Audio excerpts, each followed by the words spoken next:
I'm Dr. Steven Nissen, and I am the Chief Academic Officer of the Heart, Vascular, and Thoracic Institute at the Cleveland Clinic. We know that less than 50% of the patients in the United States eligible for statins are actually being treated. TACTiC is an effort to close that gap.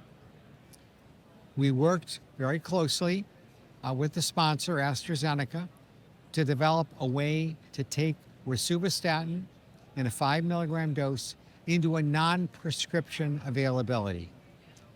And to do that, a web app was developed that allows people to enter their demographics, their cholesterol, useful concomitant medications.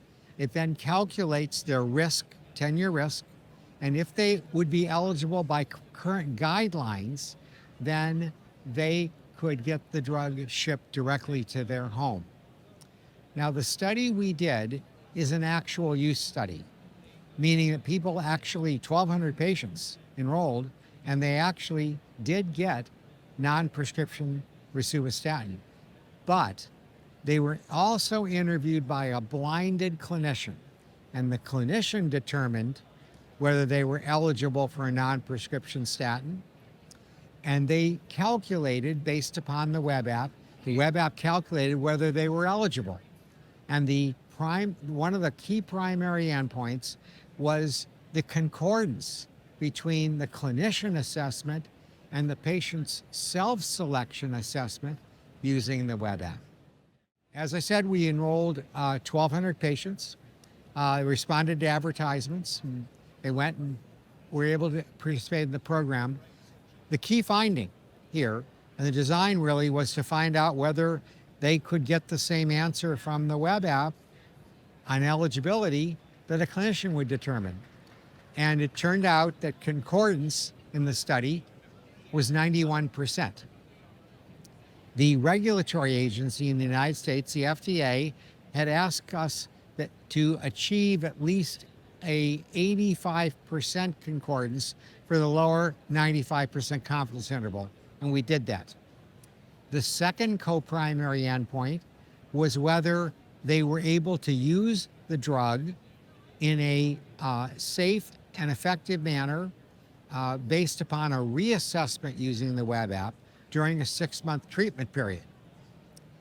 And they purchased the drug, used it for 6 months, and the concordance between clinician assessment and patient assessment was 98%.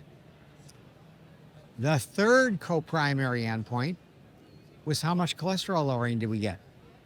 And FDA wanted us to get at least a 15% LDL reduction. We achieved a 35.5% LDL reduction. So what did we show? Patients could self-select for statin use in a way that was concordant with a clinician assessment. They could use the drug safely for 6 months after purchasing it, and they could get highly clinically meaningful reduction in LDL cholesterol. So what are the implications? This will now go to the regulatory authority, the FDA, for consideration for approval of the 5 milligram dose of rosuvastatin as the first non-prescription statin available in the United States. That hurdle is yet to be crossed, but all the information is now available for a regulatory decision. I really don't think that there's much left to do. We've done all the usual things that are done in taking a drug from a prescription to a non-prescription status. We've done all the work.